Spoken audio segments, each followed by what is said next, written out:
막을 줄 알아야 되고 그러기 위해 여러분들이 지금 모였잖아요. 그래서 오늘 강의는 굉장히 의미 있는 강의일 거예요. 그래서 오늘 강연을 해주실 강사님은 환경안전 건강연구소에서 보소자로 한 6년을 재직을 하셨고요. 지금은 이제 프리랜서로 활동하시는 분이고 오늘은 주민건강 역학조사 사례부분 주민건강법 및 환경부 실태에 관해서 강의를 해주실 건데 중간중간 여러분들이 질문할 거 있으면 질문을 해주셔도 좋습니다.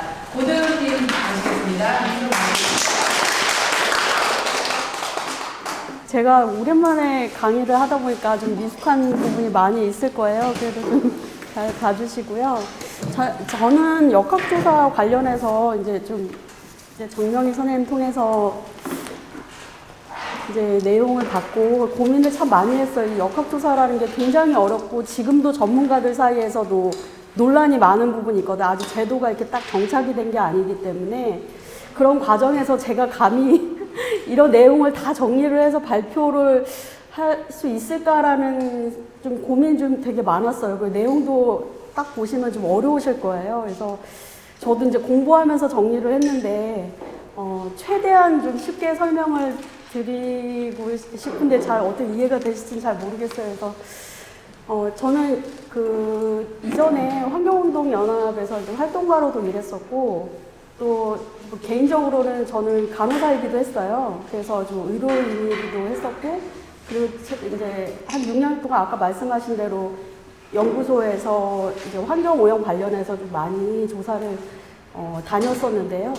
그동안에 이제 총 한 10년 넘게 이제 이런 현장 쪽을 많이 다니다 보니까 좀 이런 주민들의 피해 사례 같은 걸 많이 접할 수 있었는데 좀 공식적으로는 역학조사로 해서 참여한 거는 2건이에요. 그래서 그 2건을 오늘 소개를 드리려고 합니다. 그래서 아까 말씀하신 대로 남원에 있는 내기마을이라는 곳하고 이제 최근에 이제 익산의 장전마을에 대한 사례를 좀 잠깐 발표를 드릴 텐데요.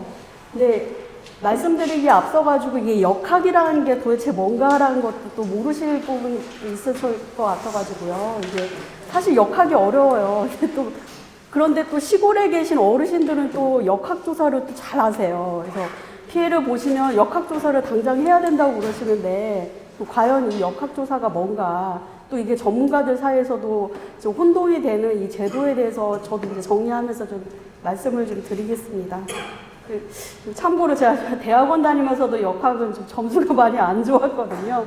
그래서 좀 정리하는데 애를 먹었는데 제 수준에서 최대한 좀 쉽게 설명을 좀 드리겠습니다. 그래서 오늘 순서는 역학이 도대체 뭔가부터 해서 이제 환경 오염의 노출에 대해서 이제 건강 영향이 어떤지 그런 오염 경로라든가 이제 아까 말씀드린 역학조사 제도, 정부에서 하고 있는 거, 그리고 이제 국내 아까 말씀드린 2가지 암 발생 사례하고요. 그리고 이제 국내에서 또 다른 역학조사 굉장히 많은데 그걸 다 정리할 수는 없었어요. 그래서 궁금하신 점이 있으시면 물어보시면 제가 아는 최대한 부분에서 설명을 드리겠습니다. 그리고 해외 사례도 뭐 다른 데서 이제 좀 정리한 거를 좀 넣어봐서 굉장히 사례가 많은데요. 이제 거기서 이제 더 궁금하시면 논문 같은 거 보시면 되는데 이런 순서로 해서 발표를 하겠습니다. 역학이 무엇인가? 역학하면 이게 역자가 전염병 역이라고 하거든요. 이거 한문 아시는 분들이 좀 많으실 것 같은데요. 저는 몰랐습니다. 역자가 이게 어려워가지고요. 또 모르시면 역학이 또 점집에도 역학이잖아요. 네, 그런 의미도 있고 다양한데 역학이 전염병부터 출발을 했어요. 그래서 에피데미올로지라고 해서 이게 그리스어에서 출발을 한 거거든요.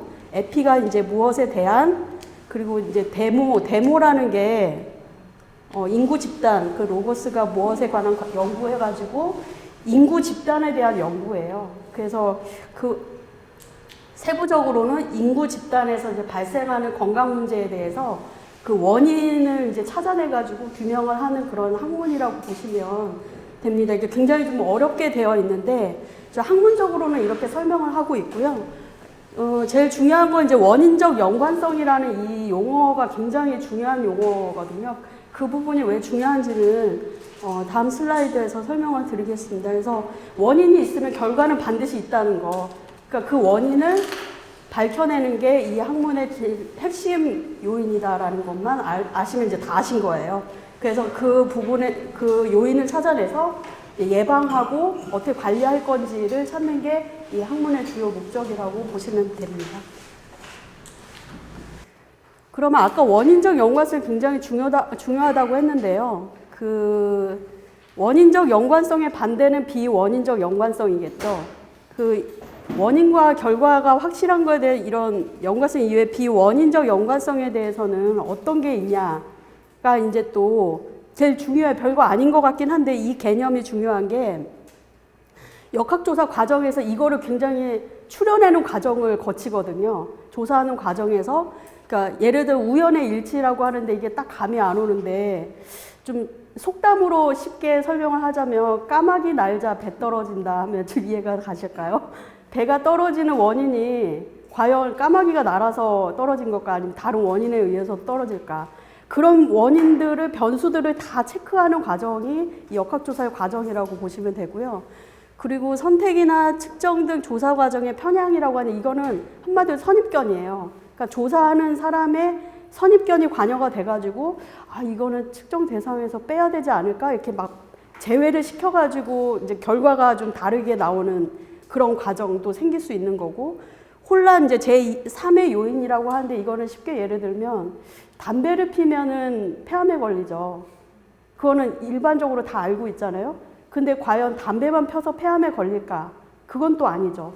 중간에 뭐 잘 아실지 모르겠는데 그 라돈 침대 같은 경우에도 라돈에 의해서도 폐암이 발생할 수 있고 또 개인적으로는 나이가 뭐 많이 들어서 아니면은 성별에 따라서 굉장히 그 변수들이 많아요. 아니면 개인의 뭐 유전적인 문제라든가 그런 거를 이제 좀 일일이 다 체크하는 거를 이제 이 과정이 역학조사의 제도라고 보시면 되고요. 그래서 원인적 연관성의 중요성은 아까 말씀드린 대로 원인을 알아야지 그거를 이제 예방을 하겠죠. 그 원인을 찾아 나가는 방법이고 거기에 대해서 이제 개입을 가장 쉽게 할 수 있다라는 게 제일 중요한 점입니다. 이렇게 보시면 이제 또 딱 와닿지가 않죠. 그래서 다음 슬라이드를 보시면 좀 이해가 되실 거예요. 근데 아까 말씀드린 대로 역학은 어디서 출발을 했다고요? 전염병에서 출발했다고 했죠. 그래서 이 전염병의 사례로 해서 원인적 연관성에 대해서 좀 쉽게 설명할 수 있는 사례가 있어서 두 가지를 좀 올려봤는데요. 첫 번째 사례는 콜레라 환자에 대한 연구 사례예요. 아이고, 예, 이게 지금 제 기계 치여가지고 여기 보시면 이 그림이요. 언제 그려졌는지는 이분이 이제 존 스노우라고 이분이 이제 역학의 아버지라고 부르는 사람인데요. 이때 그 1800년대에 그린 지도예요. 대단하죠? 지금의 이제 그 공간 정보에서의 그래프 같은 거 좀 보신 적이 있나요? 모델링의 개념 모르시죠? 나중에 이제 사진을 보여드릴 텐데, 여기서 보시면 이게 점점이 있죠? 점으로 보이는 게 이게 사망자 수예요. 그리고 여기에 P라고 써 있는 거 있죠? 동그랗게 해가지고 흑색으로 되어 있고, 안에 P라고 써 있는 게 이게 펌프예요. 식수 펌프의 위치를 일일이 찾아다니면서 그린 지도예요. 그리고 그 주변에 콜레라 때문에 죽은 사망자의 수를 점점으로 다 표시한 거예요. 그래서 이 사람이 가가호 방문해가지고 일일이 그린 지도인데 여기서 제일 사망자 수가 높게 나온 곳이 그림에서 보면은 이 주변인 거예요. 이 빨간 펌프 주변에서의 점이 더 밀집되어 있죠. 그래서 이 사람은 원인이 이 펌프 때문이다. 이 펌프에서 물을 먹었기 때문에 이 주변에 있는 사람들이 콜레라에 걸려서 죽었다라고 이제 가설을 세운 거예요. 근데 이 당시에는 정말 대단했던 거는 콜레라라는 균 자체에 대한 개념이 없었어요. 당시에는 전염병은 공기를 통해서 전염이 된다고 생각했지 그 입으로 통해서 마시고 균 때문에 죽는다라는 그런 개념이 없는 시대에 이분은 그런 연구 가설을 세운 거예요. 그래서 이 지도를 통해서 이 펌프 주변 사람들이 많이 죽었기 때문에 이 펌프에 있는 물을 먹지 말아라 해서 줄였죠. 해서 보니까 펌프를 차단을 시키니까는 실제로 줄은 거예요. 콜레라를 이제 사망하는 사람이 줄었어요. 실제로 영국에 그 펌프가 있어요. 그 구글 이미지로 한번 검색을 해보시면 그때를 기념하기 위해서 실제로 그 당시에 썼던 펌프가 그대로 보존되어 있어요. 예, 그래서 이분이 그래서 이제 역학의 아버지라는 칭호로 하게 됐는데 그 당시에 이제 균 개념이 없을 때에 이런 이제 아이디어를 착안을 한 거죠. 그렇게 해서 그 콜레라 환자로 이제 이렇게 사망하는 사람들을 이제 미연에 이제 차단을 시킬 수 있었던 굉장히 중요한 사례라고 보시면 됩니다. 두 번째는 그 제멜바이스라는 의사인데요. 산부인과 의사예요. 근데 이분이 이제 헝가리 출신의 의사라고 합니다. 그래서 실제로 뭐 우표에도 있는 사람이더라고요. 굉장히 유명하신 분인데 이 사람이 그 산부인과에서 그 분만을 이제 하는데 어느 날 갑자기 이게 그 산용열이라고 아시나요? 이제 뭐 분만 경험이 있으신 분들이 많으실 것 같은데 이제 아기를 낳고 나면 이제 좀 몸이 많이 망가지잖아요. 이제 그 회복되는 그 기간이 있는데 그게 주산기라고 해가지고 한 달에서 2달 정도의 기간이 필요한데 그 기간에 이제 그 갑자기 열이 나는 거예요. 아기를 낳은 다음에 열이 나서 폐혈증으로 막 사망하는 사례가 막 늘어나기 시작하는 거예요.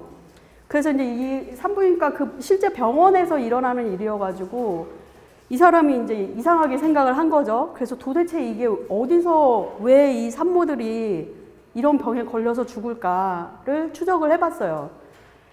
그래 봤더니 그 병원에는 그 병동이 2개가 있어요. 하나는 그 산부인과 의사들만 그 아기를 받을 수 있는 병동이 하나 있고 또 다른 병동은 조산사가 직접 이제 받는 병동이 따로 있어요. 그런데 유독 그 산부인과 의사들이 분만을 한 곳에만 산용열로 많이 죽는 거예요. 그러니까 이 의사는 이상한 거죠. 왜 똑같은 병원에서 병동마다 이렇게 다를까? 그래서 그 의사들을 그 분만했던 산부인과 의사들을 추적을 해봤더니 문제는 그 의사가 실제로 이제 산모들이 그 죽었잖아요. 그러면 이제 부검을 하게 돼요. 근데 부검을 하고 손을 안 씻고 그대로 이제 애를 받는 거예요. 그걸 이제 목격을 했죠. 그래서 이제 이 사람은 이게 사체 부검을 한 다음에 그게 이제 균이 옮아서 그 이제 분만하는 과정에서 이제 이렇게 옮겨가지고 산모가 죽었다. 이걸 이제 발표하게 되는 거죠. 그래서 제안한 게 그 사체 부검을 한 의사들한테 이제 이런 염소수 같은 걸로 손을 씻어야 된다. 그랬더니 실제로 그렇게 했더니 산모 사망률이 확 줄어드는 거예요. 그렇게 해서 이제 사례를 밝혀낸 분이신데, 근데 이분 참 되게 좀 비참한 생을 마감을 해요. 어떤 일이 있었냐면 이제 이 사람이 이제 의사들을 공격을 하니까 이제 사실 같은 동료잖아요. 그래가지고 굉장히 공격을 많이 받았어요. 그러니까 물론 이 산모들을 많이 살려냈는데 학계에서 많이 공격을 많이 당했나 봐요. 그래서 결국엔 정신질환에 걸려서 정신병원에서 이제 뭐 생을 마감했다는 비운의 의사로 옛날에 뭐 그 서프라이즈에도 나왔다고 하더라고요. MBC에 이제 뭐 그런데 하면서 설명하는 방송 있잖아요. 근데 거기서도 소개가 될 정도로 좋은 일을 많이 했는데 이제 그런 일이 있었다고 합니다. 그래서 원인적 연관성에서 좀 대표적인 사례라고 볼 수 있고요. 좀 이 부분에 대해서 좀 이해가 되시나요? 예, 그러니까 원인을 차단하면 결과가 당연히 예방이 되겠죠. 그 원인이 없으니까요. 이렇게 하면 얼마나 쉽겠어요. 그런데요. 실제로 역학조사에서 이렇게 하면 굉장히 좋겠죠. 근데 문제는 역학은 전염병에 대해서는 이렇게 찾아낼 수가 있죠. 균 때문에. 균이라고 하는 그 대상이 있기 때문에 쉽게 원인을 제거할 수가 있잖아요. 균을 제거하면 되니까요. 근데 문제는 여기에 이 균 이외에, 그러니까 음주나 아까 말씀드린 그 제3 혼란 변수 있잖아요. 혼란 요인. 거기에 이제 개인의 문제가 이제 들어가는 거죠. 그 음주나 연령, 뭐 식습관, 흡연 뭐 이런 것도 있겠죠. 그리고 직업이 무엇인가. 그리고 이제 추가로 이제 환경적인 거 요즘에 많이 이제 환경 오염 문제 많이 생기잖아요. 그런 이제 후천적인 요인 때문에 이게 점점 복잡해지는 거예요, 내용이. 그래서 원인을 밝히기가 어려워지는 거죠. 쉽지 않다는 거예요. 그러니까 아까 말한 대로 이렇게 깔끔하게 정리가 되면 좋은데 그게 안 된다는 거. 그리고 그것도 지금 현재 진행형이라는 거죠. 예, 그런 좀 어려운 한계점이 있다는 거 알아두시면 될게요. 역학조사가 만능이 아니라는 거예요. 근데 시골에 이제 어르신들은 역학조사를 하면 다 해결이 될 거라고 또 굳게 믿고 있거든요. 근데 그 과정에서 과학적인 부분이 굉장히 어렵다는 거, 그런 부분이 있다는 거 좀 간접적으로 좀 이해가 되실 거라고 생각이 듭니다. 그래서 이건 뭐 그냥 가볍게 들으시면 되고, 역학은 아까 말씀드린 대로 다양하게 있는데, 사회 역학도 있고, 사회 역학은 이제 소통 부분에서 뭐 이런 게 있나 봐요. 저도 이제 역학적 이런 분야는 잘 모릅니다. 그래서 이런 역학 구분에는 이런 다양한 게 있는데 그 중에서 눈여겨볼 건 환경 역학이라는 게 있다는 거. 그러니까 우리가 이제 많이 접하는 뭐 공장 때문에 뭐 암에 걸렸다 뭐 이런 거를 이제 찾아내는 이제 환경적 요인으로 인한 그런 주민 건강 피해라는 거를 밝혀내기 위해서 이제 환경 역학 쪽의 분야가 이제 들어가는 거죠. 그래서 이 분야를 눈여겨보시면 될 것 같고요.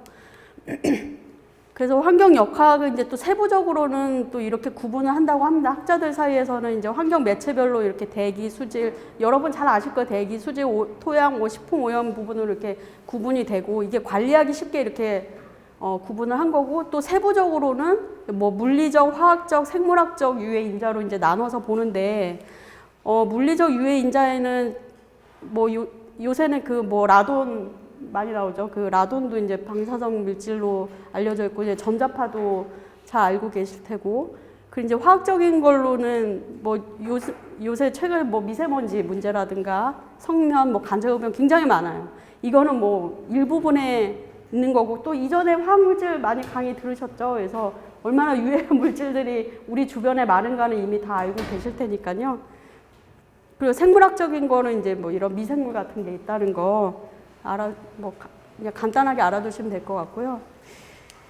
이 부분의 이해가 좀 필요한데요. 이게 영어로 돼 있어서 이제 한글로 된 게 없더라고요. 그림으로 제가 좀 일일이 좀 그리면 좋은데 좀 시간이 안 돼가지고 좀 인용을 했는데요.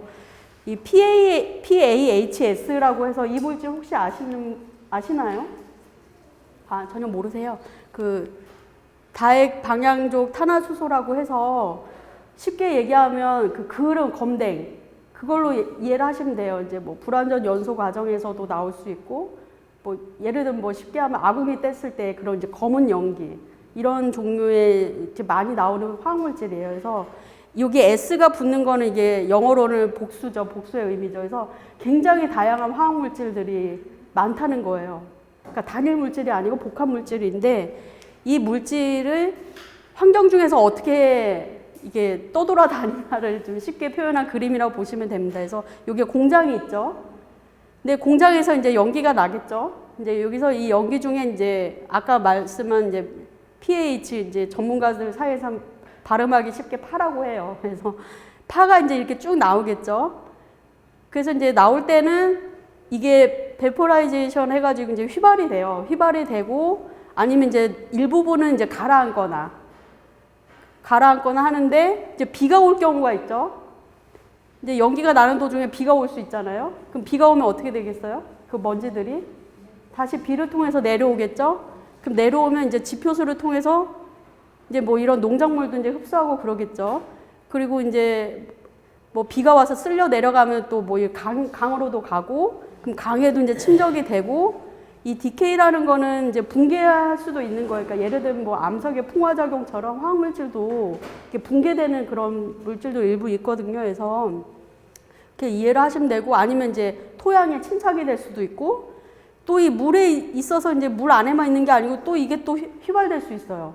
그러니까 이게 돌고 도는 거예요. 이 환경 중에서, 이 안에서 어딜 피해 갈 수 없게 이 안에서 이 공간에 모든 데 다 이제 오염이 될 수 있다는 거, 그 오염 경로를 설명한 그림입니다. 그래서 참고하시면 될 것 같고요. 그리고 이 오염물질이 인체로 들어가는 이 경로에 대해서도 아마 여러분들 많이 잘 아실 거예요. 그런데 좀 쉽게 다이옥신 가지고 좀 그림을 찾아와서 이제 올려놨는데요. 다이옥신도 그 시골에 계신 분도 다이옥신 다 아시더라고요. 그래서 물질 중에서 다이옥신만 해서 올려놨는데, 이 공장에서 아까 말씀드린 대로 연기가 나가지고 이게 확산이 되겠죠. 그래서 이제 이 대기 중에 있는 물질이 이제 공기로 이제 호흡 과정에서 이제 들어갈 수도 있고, 또 어떻게 돼 있어요? 이게 아까 얘기했죠. 비가 내려서 이제 물에 들어가는데 이 물에 이제 하필이면 또 물고기가 살아요. 이 물고기를 또 먹어요. 그래서 이제 축적이 될 수 있고, 또 이제 비를 통해서 들어온 게 이제 소가 먹죠. 이 풀을. 오염된 풀을 또 소가 먹어서 이제 이 소를 먹고 이게 점점 쌓이는 거예요. 축적되는 거예요. 예, 다이옥신이 그런 축적 물질로 좀 유명하거든요. 그래서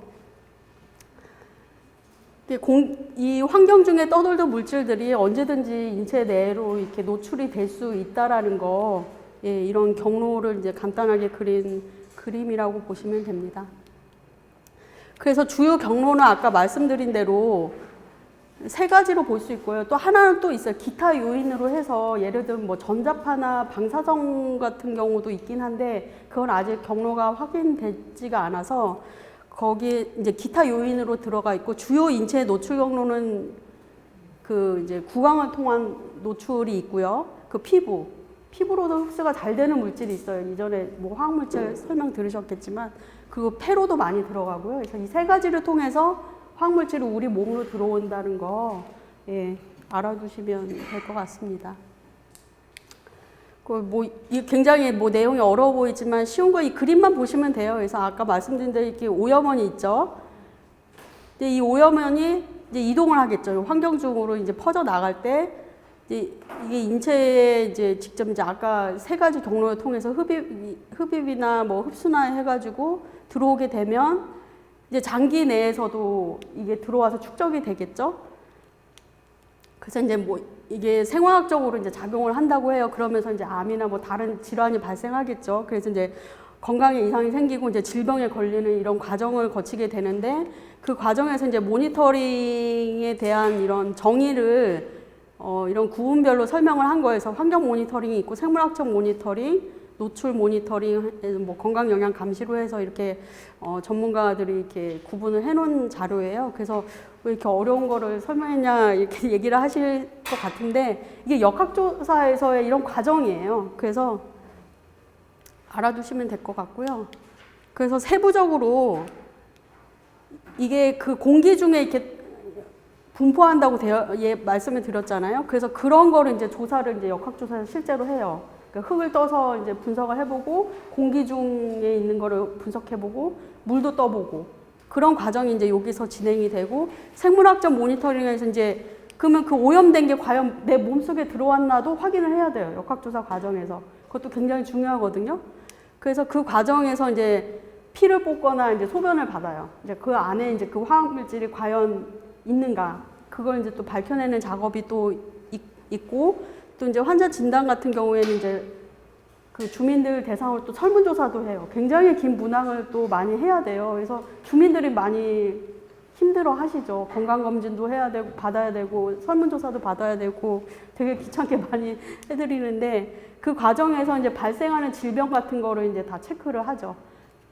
그래서 원인을 찾으려고, 네, 합니다.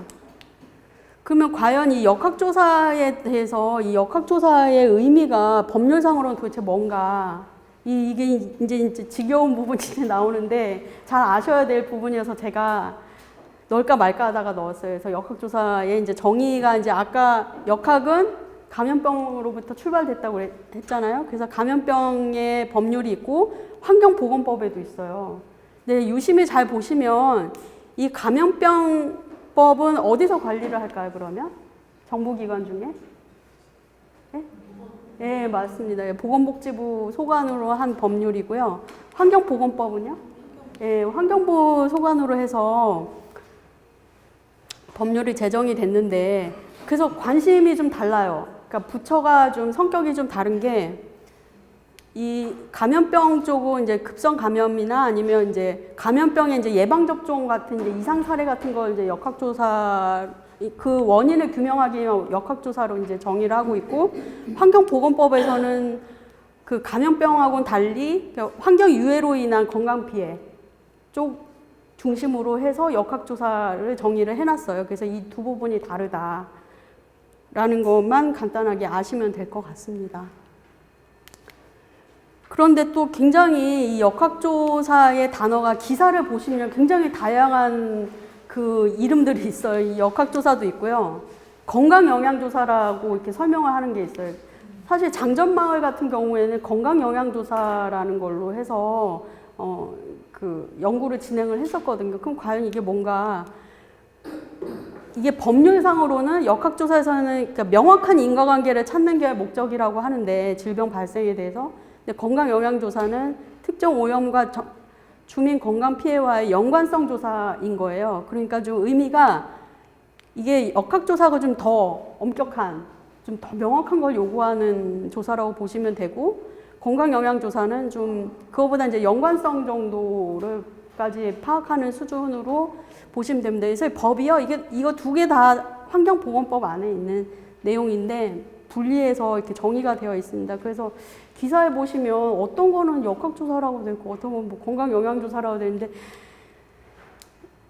이 정의조차도 아직 정리가 안 됐어요. 그게 전문가들 사이에서도 아직 정리가 안 됐고 이제 그 기사에는 그게 이제 무분별하게 쓰고 있고요. 그리고 이렇게 명확하게 정의를 내리지 않았기 때문에 그런 것 같은데요. 이것도 아직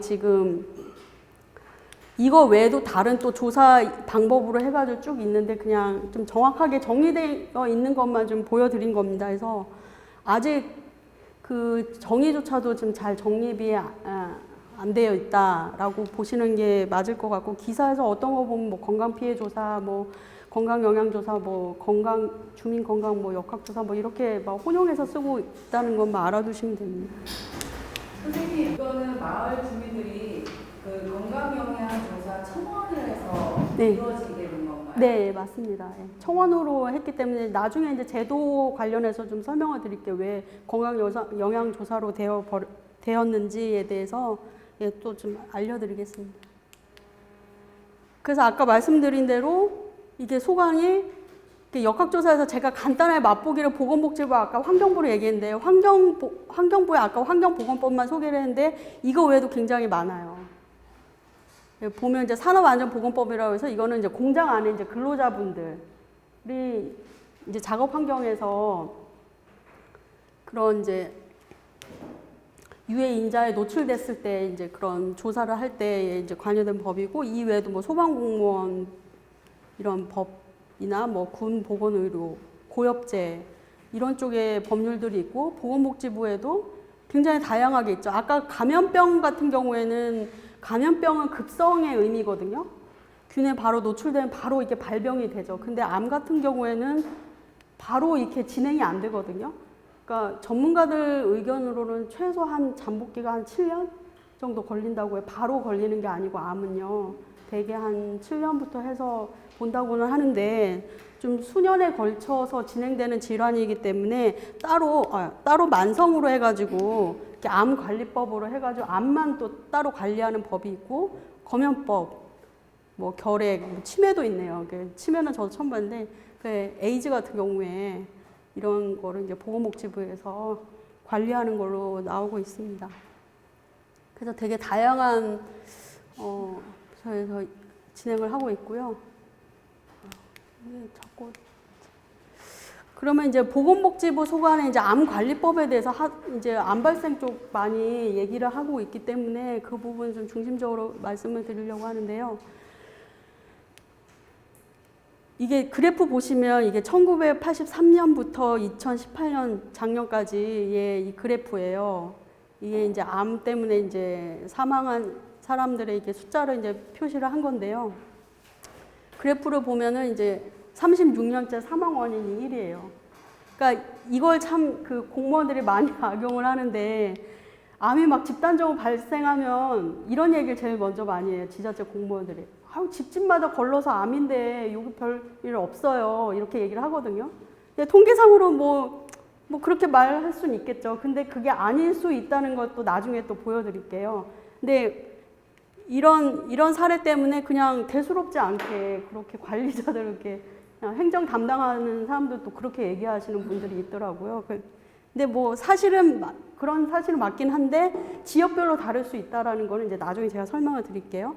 그래서 실제로 정말 불행히도 36년째 사망 원인이 암이 1위다라는 거 알아두시면 좋을 것 같고, 그 조사망률이라고 해서 이건 굉장히 역학적으로 이렇게 전문가들이 쓰는 내용인데, 이거를 좀 더 정교하게 분석을 해서 이제 그래프를 그린 거라고 이제 보시면 됩니다.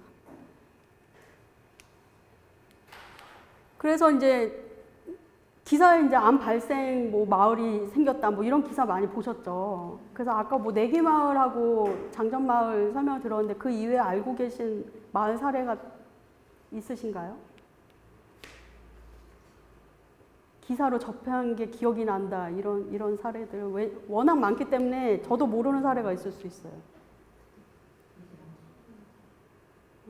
아까 이제 사월마을도 얘기를 하시긴 했는데, 네. 네, 간혹 이제 가끔씩 방송에서 나온 경우가 있거든요. 그래서 이게 암이 집단으로 걸린다. 동네에 왜 이렇게 많은 암들이 걸릴까? 이런 좀 기사들이 심심치 않게 많이 발견이 돼요. 그래서 그런 걸 좀 유심히 보시면 좋을 것 같고요. 한전사회 그 근처에서 네. 뭐 이런 생각입니다. 예, 그런데 그게 직접 그 역학조사를 한 사례가 있는지는 제가 잘 모르겠어요. 예, 그런 걸 이제 문제 제기를 했는데 그걸 실제로 정부에서 나서서 했는지에 대해서는 제가 좀 지식이 짧아가지고 그 부분은 잘 모르겠는데요. 예, 그것 때문에 문제 제기를 한 주민분들도 있는 걸로 저는 알고 있어요. 예, 예. 그래서 이제 불안하겠죠. 이게 내 마을이라면 오죽하겠어요, 그렇죠?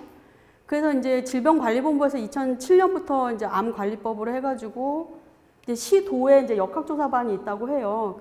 저 보건복지부 쪽은 잘 모르는데 중앙 시도에 이제 역학조사반을 둬서 암이 이제 발생할 경우에 이제 가서 뭐 조사를 하는 체계가 마련이 됐다고 합니다. 그래서 이 집단 암 발생의 정의가 좀 중요한데요. 이제 미국의 질병관리본부나 국립암연구소에서는 이 세 가지를 기준으로 해서 얘기를 합니다. 아까 이제 공무원 집집마다 걸리는 암에 대한 정의를 제가 반박하기 위한 이런 정의가 있는데, 이게 국내 정의는 아니고 이게 미국 사례라는 거 알아두시면 좋을 것 같고요. 이게 여러 종류의 암보다 뭐 한 종류의 암이 집단 발생하는 경우가 있고, 또 흔한 종류의 암보다는 희귀암, 뭐 예를 들면 피부암, 장전마을이 피부암은 굉장히 높게 나왔었거든요. 그래서 그런 사례가 있든지, 아니면 좀 발생하기 어려운 그 젊은 층이 뭐 갑자기 막 암이 뭐 혈액암이 발생한다든가, 아니면 그런 특정 연령층에 이렇게 암이 발생하는 경우로 좀 암 집단 발생으로 좀 정의하는 부분이 있고요. 또 어떻게 또 분석을 하냐면은 이제 공간적으로 다른 지역에 비해서 유독 이 마을이 암이 많아라고 보든가 그렇게 기사를 많이 내죠. 그래서 이제 통계적으로 이제 그걸 분석을 하는 기법이 있어요. 그러니까 전국 대비 뭐 이 마을은 몇 배가 더 높다 이런 기사를 접하실 거예요. 그래서 그게 이제 통계적으로는 이제 표준화 발생비라고 해가지고 계산하는 그런 방식이 있거든요. 그래서 그렇게 해서 추적을 하는 방법이 있고, 아니면 이제 시간적으로 유독 이 기간에만 어느 특정 기간에만 이렇게 암이 발생하는 경우, 아니면 아까 말씀드린 시간이나 공간이 이제 좀 특이하게 암 집단이 발생하는 경우 이렇게 좀 나눠가지고 정의를 하고 있습니다. 그래서 근데 국내에서 이게 딱 적용된 건 없고요. 아직은 예, 그런 정의가 아직은 없는 걸로 저는 알고 있습니다. 그래서 그리고 보건복지부에 이제 암관리법 역학조사 제도가 있는데요. 왜 이거를 제가 보건복지부 것까지 해야 하는지는, 제가 그 사례가 내기마을 사례가 보건복지부 소속 그 소관으로 해서 조사를 한 거예요. 그래서 그것 때문에 이제 이걸 보여드리게 됐는데 이게 민원이 발생을 합니다. 그 이제 주민이나 아니면 이제 그 지자체 아니면 뭐 정치인이나 뭐 이런 뭐 정부 기관이라서 좀 이 마을이 굉장히 암이 많은 것 같아라고 이제 민원을 누군가가 청원을 하면은 이제 그 소속의 그 질병관리본부에 이제 만성질환관리과가 있어요. 이제 거기서 이제 검토를 해서 이 뭐 두 가지 사항으로 나눠가지고 뭐 심각하면 이제 조사를 하고 아니면 뭐 교육 정도로 끝날 수 있는 범위면 교육으로 끝나고 해서 이런 체계가 있다고 합니다. 그래서 실제로 내기마을 같은 경우에는 예, 질병관리본부 지도해서 이쪽 소관으로 해가지고 조사를 실제로 한 케이스고요. 그래서 이렇게 알아두시면 되고, 뭐 세부적으로는 그러니까 보건복지부가 있고 그 밑에 질병관리본부라고 있죠. 이제 암 역학조사를 이제 담당하는 본부가 있습니다. 그래서 이런 흐름도 그냥 참고로 알아두시면 좋을 것 같고요. 이제 환경부가 있는데 이 환경부 소관 이제 환경보건법이라는 게 있어요. 그래서 이게 2008년도에 만들어집니다. 근데 그 안에 이제 역학조사를 청원할 수 있는 제도가 만들어져요. 이게 굉장히 중요한데요. 그래서 이제 읽어보시면, 아, 이런 법이 있다는 건 좀 알아두시면 좋을 것 같아요. 근데 만약 우리 동네에 청원할 일이 정말 없어야 되겠죠. 그런데 정말 모르는 사람들이 많거든요. 이런 제도가 있다는 걸 몰라서 사실 내기마을 같은 경우에도 이 환경부에도 이 제도가 있다는 걸 몰랐어요. 그래서 이제 보건복지부 통해서 정치인이 거기 이제 담당 그쪽 소속의 이제 국회의원이 이 제도를 몰라서 그 보건복지부 소관으로 해가지고 진행을 하게 된 케이스긴 한데요. 이게 두 개가 있어요. 그러니까 환경부 소관도 환경보건법이 있고 그 안에 그 역학조사를 청원할 수 있는 제도가 있다는 거를 알아두시면 됩니다. 주민들 잘 몰라요. 이런 제도가 있다는 것조차 몰라서 이제 일단은 시민단체로 가거든요. 이런 제도가 있는지 몰라가지고요. 그래서 좀 알아두시면 될 것 같고. 또 환경부에서는 지속적으로 그 조사 평가하고 있는 부분이 있어요. 그러니까 어린이, 노인, 임산부 같이 이렇게 민감 계층. 여기는 지속적으로 계속 조사를 하고 있다는 거예요. 그러니까 잘 모르실 수도 있어서 이런 산업단지라든가 폐광, 이런 뭐 교통 밀집 지역 같은데 이런 아니면 요새 최근 이슈화 되고 있는 미세먼지 같은 경우 이런 환경오염이 굉장히 높게 나올 거라 이제 우려되는 지역 이런 데 이제 조사 평가할 수 있는 제도가 있습니다. 그래서 이 17조에 이제 청원 제도가 있다는 거 알아두시면 되고요. 어디 뭐 아는 시골에 계신 분이 이제 이런 고민 같은 게 있으시면 이런 제도가 있다라는 거 정도 뭐 설명해 주시면 좋을 것 같습니다. 그래서 이런 청원 추진 체계가 이렇게 쭉 있고 이거 그냥 참고하시면 될 것 같습니다. 그래서 일단 청원이 들어가면 그 환경보건위원회를 열어요. 환경부에서. 그래서 거기서 이제 따로 또 조사를 해서 심의해서 이게 과연 더 조사를 할 만한 내용인가라는 걸 검토를 하게 됩니다. 그래서 그 과정을 거쳐서 이제 역학조사를 이제 건강영양조사 그리고 세부적 뭐 더 추가로 역학조사를 한다. 뭐 이렇게 체계도에는 그려져 있고요. 말씀드린 대로 이 내기마을을 좀 설명을 드릴 텐데요. 이 남원 내기마을 들어보신 적은 있으세요? 들어본 적 있다 한번 손 들어보시면. 한 분도 안 계시네요. 예. 이게 굉장히 좀 오래된 내용이긴 한데 이게 제가 좀 기억이 잘 안 나요. 2013년인가 그때 아마 조사를 한 걸로 아는데 저도 여기에 그 연구팀으로 들어가서 라돈을 좀 담당해서 연구를 진행을 했었거든요. 그래서 이 공장이 이렇게 있어요. 이게 지도 위성 사진인데 어마어마하게 크죠. 이게 마을보다 더 커요. 여기 마을이 이렇게 있는데 마을보다 더 큰 아스콘 공장이 있고 아스콘 공장이 뭔지는 아세요? 그러니까 아스팔트, 예, 제조하는 공장인데 아스팔트에는 뭐가 들어가죠? 만드는데? 예. 예. 예, 찌꺼기랑. 예, 예. 그리고 이제 돌가루를 섞어요. 이제 그 과정에서 이제 돌가루도 어마어마하게 이렇게 쌓여 있죠. 이제 이런 거는 이제 비싼 데서 막 먼지로 날아다니는 거예요. 이런 거 덮개도 설치를 안 하고 그냥 운영을 하고 있었더라고요. 그래서 이게 이제 마을에 언덕이 있어가지고 이게 마을은 아래쪽에 있어요. 그러니까 바람이 이쪽으로 불면 어떻게 되겠어요?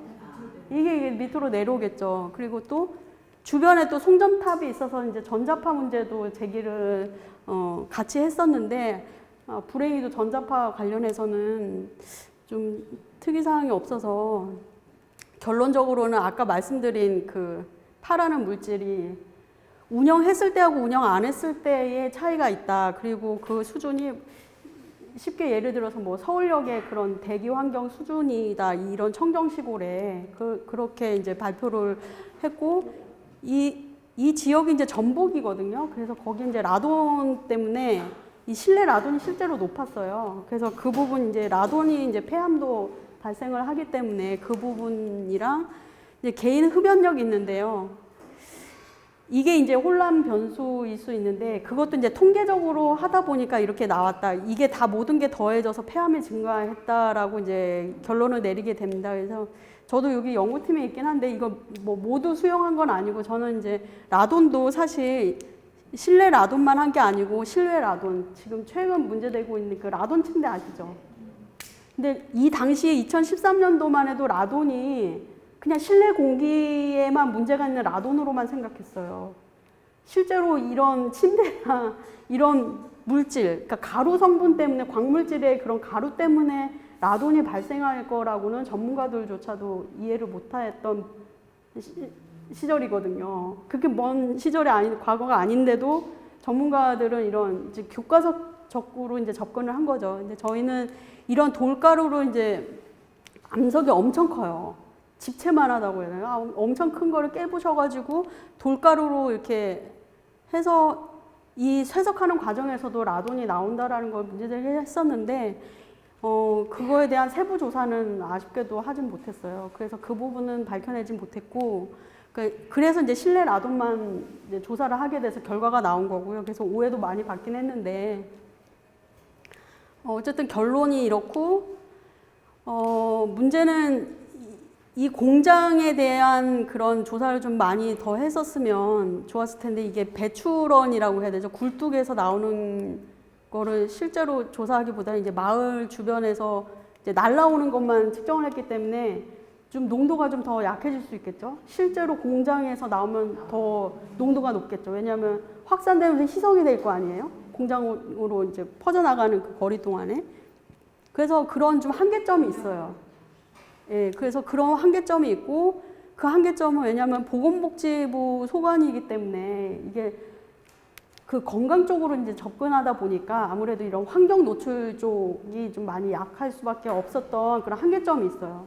그러니까 되도록 이런 환경 문제로 건강 피해를 봤다 하면 제 개인적인 생각으로는 환경부 소관으로 해서 조사를 하는 게 훨씬 더 과학적이지 않을까라는 생각이 들고요. 또 결국은 이런 결론을 냈는데도 불구하고 공장은 돌아가고 있어요, 계속. 왜 돌아갈까요? 법적 기준이 아쉽게도 이 파라는 성분에 대해서 법적 기준이 없기 때문에 자기네들 좀 뭐 책임은 있더라도 뭐 소송을 당한 만큼의 자기는 불법을 저지르지 않았다. 이렇게 공장에서는 이제 얘기를 하는 거죠. 그래서 관리를 잘하겠다로 정리가 됐어요. 그래서 주민들이 굉장히 화가 많이 났죠. 아니, 그럼 역학조사를 이게 총 6억 넘게 들였는데 결론은 이렇게 내놓고 공장은 돌아가고 있고 이 공장이 더 넓히려고 뭐 땅을 샀다는 얘기도 이장님 통해서 듣기도 했어요. 그래서 결국 남원시에서 한다는 거는 이 라돈하고 금연 관리를 하겠다. 그러니까 이 주민들은 얼마나 어처구니가 없겠어요. 이 공장을 가동 멈춰달라는 게 주민들의 요구인데 오히려 지금 뭐 더 확장 준비를 하고 있고 그냥 이 주변에 나무를 심겠다. 편백나무를 심어서 뭐 정화를 시키겠다. 이런 좀 황당한 관리 대책을 내놨던 보도자료로 본 적이 있는데요. 그러니까 정말 중요한 거는 원인을 좀 더 명확하게 규명을 해야 결과가 아까 나온다고 그랬잖아요. 정말 아까 뭐 한계점이 있다는 거는 뭐 말씀드리긴 했는데 그래도 최대한 더 세밀하게 원인을 좀 더 밝혀내는 게 필요하지 않았나. 그좀 아쉬움이 많은 역학조사였어요. 그래서 저도 욕을 많이 얻어먹었고요. 그래서 지금 아스콘 공장 주변에서 지금 집단 암 발생 사례가 계속 나타나고 있죠. 이 안양에도 안현마을이라고 의왕 경찰서 혹시 이 사례 아세요? 여기 이제 경찰관 분들도 암에 걸려가지고요. 그 주변에 이제 아스콘 공장이 또 있는 거예요. 경찰서에 근처에요. 그래서 이전한다고 이 마을은 지금 그 공장을 이전시키고 거기에다 뭐 택지 개발 뭐 이런 쪽으로 뭐 진행을 하겠다 하고 지금 이 이 청정 지역 제주도에서도 폐암이 발생하는 이런 좀 이런 사례들이 쭉 있는 거죠. 근데 아직까지 이런 규제가 없는 상황이거든요. 그러니까 규제가 없다는 거는 그 원인이 정확하게 밝혀져야 거기에 대한 제재를 하지 않겠습니까? 근데 그게 아직 좀 정확하게 명확하게 좀 내린 게 없어서 아마 이게 규제가 안 되는 걸로 저는 알고 있거든요. 그래서 좀 안타까운 부분이 많아요. 그래서 아스콘 공장 쪽에 이제 민원은 이거 이외에도 굉장히 많은 것 같아요. 그래서 한번 좀 개인적으로 찾아보시면 좋을 것 같고 주변 아스콘 공장이 있나요? 파주에? 그런데 저 공장을 없앨 수는 없는 거잖아요. 필요하니까 지었겠죠. 또 다른 대책은 없나요? 그 집단 거주 지역을 다른 데로 이전을 한다고. 그런 예고도 있었어요. 공장을 다른 데로 옮기면 어떤 또 다른 지역도 피해를 받는 거잖아요. 그런 대책은. 그러니까 그 구체적인 대책이 없는 거예요. 그 공장에 요구할 만한 대책이 없어요. 법적 기준이 없기 때문에 우리는 그냥 운영하겠다예요. 그러니까 기준 만들어주면 그 기준에 맞춰서 하겠다라는 게 그 공장의 얘기거든요. 그 집단으로 이제 이주 대책을 마련해달라는 것도 얘기가 했었어요, 주민들이. 그런데 이 원인이 명확하게 규명이 안 되니까 이주도 그런 보상 문제가 또 걸려 있는 거예요. 그러려면 원인이 명확해야지 옮겨주거나 아니면 뭐 돈을 주던가 그럴 텐데 그게 정확하지 않기 때문에 아무 대책도 세울 수 없는 거예요. 그러니까 되게 안타까운 사례예요. 그러니까 이 공장이 다른 데로 옮길 수는 없죠. 이 공장도 싫어해요, 그리고 이 공장이 굉장히 뭐 88 고속도로를 거의 이 공장에서 만들었다고 할 정도로 굉장히 가동을 굉장히 많이 했다고 하더라고요. 그 당시에 이제 암에 걸린 사례인데. 저런 사건이 있고 그 후에 아무런 대책이나 뭐 법안을 아무런 것도 안 했는데 지금 끝나버린 거예요. 그러니까 만들려고 하고 있는 것 같은데, 그러니까 이런 기준 같은 게 파해 기준은 아마 지금 기준을 만들고 있는 걸로 저는 알고 있거든요. 네, 이거는 이제 이제 문제 제기할 당시부터 해가지고 쭉 이렇게 진행됐고요. 장전마을은 더 길어요. 공장 직원은 그러면 암에 걸린 직원. 그러니까 그거를 또 확인이 안 됐어요. 그 부분에 대해서도 이제 조사가 좀 안 된 부분이 있어서 장점은 이제 또 확인이 됐거든요. 그래서 그 사례가 굉장히 좀 기관에 따라서 어떻게 조사하느냐에 따라서 결과가 달라지는 거예요. 그런 안타까운 부분이 있어요. 그래서 그런 규제가 있어야지 이 공장에 이제 얘기를 할 거 아니에요. 이 정도의 수치로 해서 수시로 감시를 할 텐데 그 기준이 없기 때문에 만들고는 있는 걸로 저는 알고 있어요. 그런데 지금 이런 사례는 계속 늘어나고 있고 민원은 계속 증가하고 있다는 거. 그래서 오죽하면 그 이장님이 그 얘기 하시더라고요. 아니 그럼 역학조사 비용을 그냥 주민들한테 주지 이거 왜 했냐고. n분의 1로 나눠서 그냥 보상해 주지 이거를 왜 이렇게 조사를 해서 끝냈냐고 이런 얘기도 들었거든요.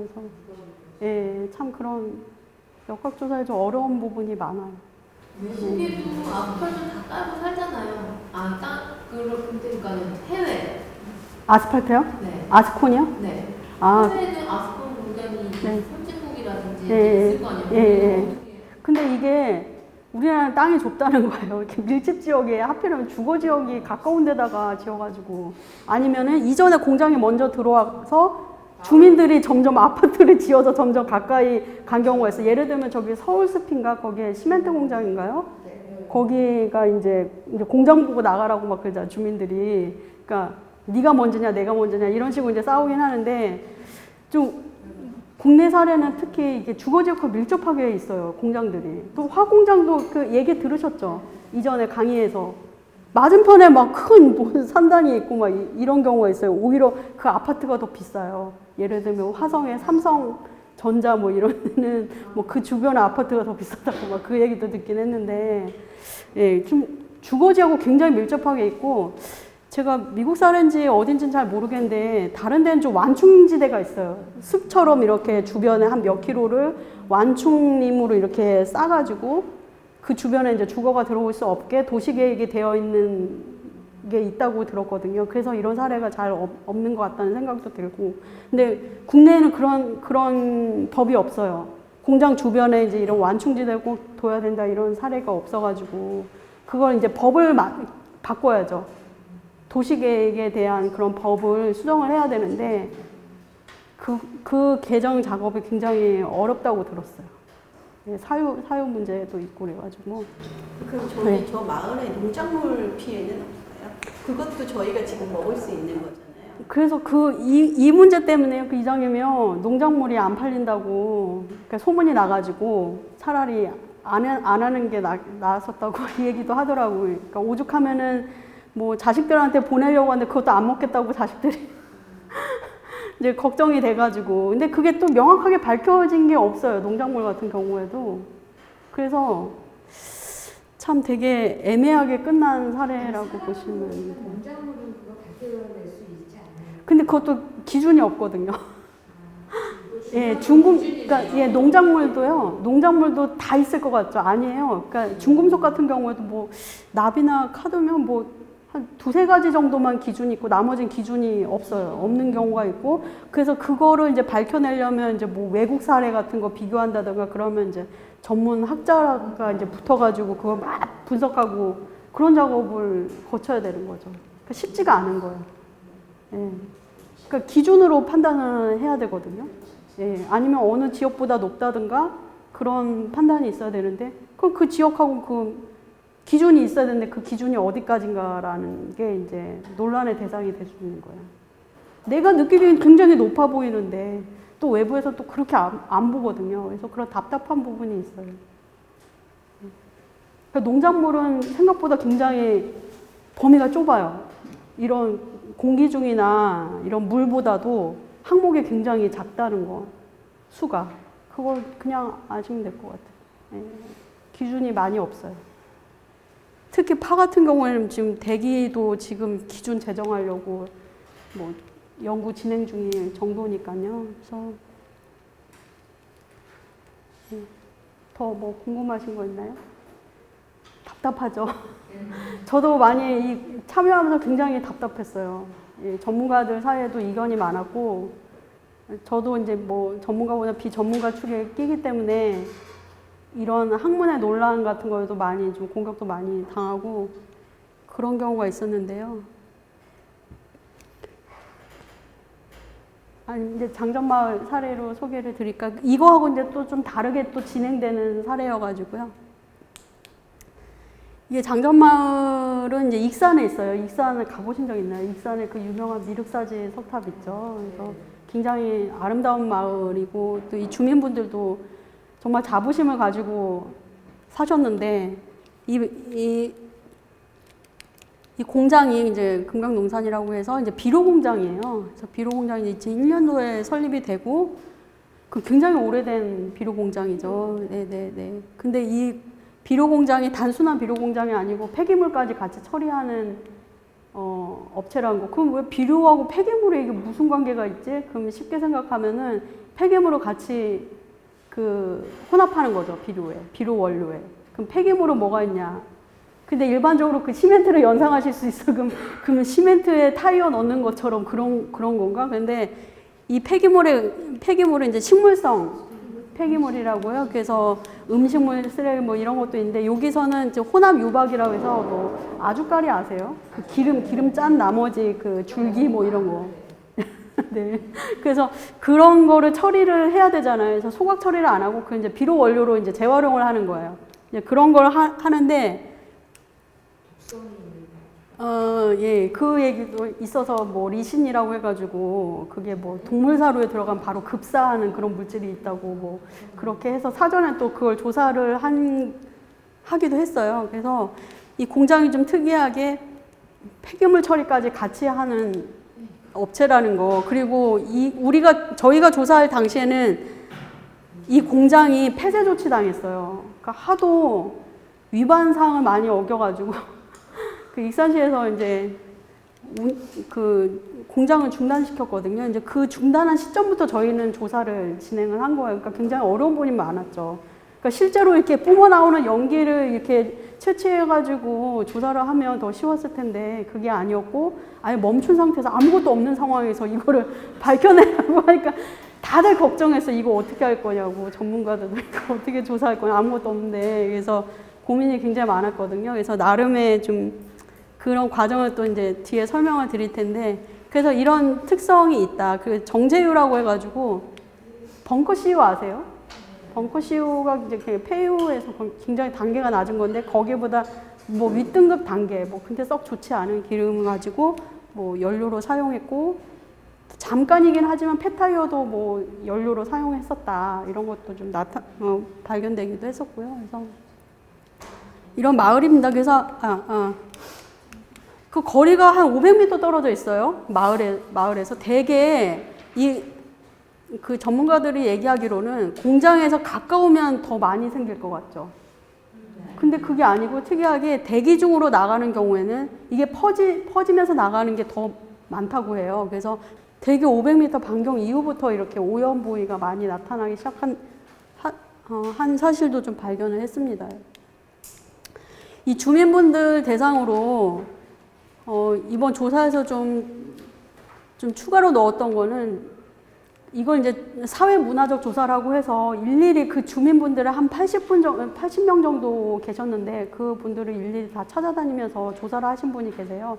그분은 이제 그런 민원 내용을 이렇게 정리한 내용이에요. 굉장히 긴 내용들인데 간단하게만 좀 소개해 드리려고 올렸습니다. 그래서 주요 민원 내용이 이거예요. 악취 및 매연, 그리고 분진, 폐수. 이것 때문에 괴롭다고 얘기를 하신 거거든요. 그래서 악취를 보시면 낮에는 흰색이었는데 밤에 보면 막 검은 연기가 막 나타난다. 뭐 이러고 또 사람들이 다 잘 때 새벽에 막 심각하다든가 그게 360일 그냥 연중 그냥 가동이 되는 공장이거든요. 쉬지 않고 가동이 되는 공장이어가지고 특히 비 오기 전 뭐 흐리니까 잘 발견이 안 돼서 그게 내뿜었는지 모르겠지만 특정 이런 시기에 높게 체감한다 이런 거를 좀 많이 민원은 얘기하더라고요. 그래서 그것 때문에 뭐 호흡곤란, 뭐 두통, 뭐 갑자기 일하다가 쓰러져서 뭐 실려가고 뭐 잠을 못 자서 괴롭다고 하신 분도 있고 축사가 있었는데 뭐 이제 이런 가축들이 많이 죽었다 뭐 이런 민원도 있었고요. 그래서 이 밑에 보면 참 되게 안타깝죠.